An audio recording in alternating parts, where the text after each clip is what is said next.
Welcome back. మాజీ CM Jaganmohan Reddy Kamalapuram మాజీ MLA Rabindranath రెడ్డిపై నియోజకవర్గ టీడీపీ రైతు సంఘం అధ్యక్షుడు ప్రభాకర్ రెడ్డి విమర్శలు గుప్పించారు. అధికారం పోయినా ఇంకా అధికారంలోనే ఉన్నామనే భ్రమలో మామ అల్లుళ్లు ఉన్నారని ఎద్దేవా చేశారు.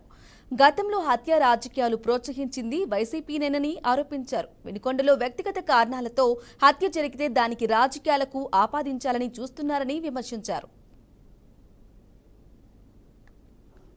మాజీ ఎమ్మెల్యే రవీంద్రనాథ్ రెడ్డి తన కార్యాలయంలో మీడియా సమావేశం పెట్టి రాష్ట్రంలో జరుగుతున్న హత్యానేరాలపైన మాట్లాడడం జరిగింది.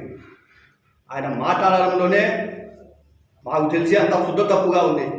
రాష్ట్రంలో ఎక్కడా హత్యానేరాలు అనేవి లేవు. ఏదైనా వ్యక్తిగతంగా ఏదో కొన్ని చోట్ల హత్యలు చేసుకొని ఉండవచ్చు, వారి వ్యక్తిగత విషయాలపైన. నిన్న జరిగిన 3 రోజుల కింద జరిగిన వినుకొండలో జరిగిన హత్యానేరం పైన మాట్లాడడం జరిగింది. అది వాళ్ళ వ్యక్తిగత విషయాలు, వాళ్ళు వ్యక్తిగత కక్ష సాధింపులో భాగంగా ఒకరి పైన ఒకరు దాడులు చేసుకుని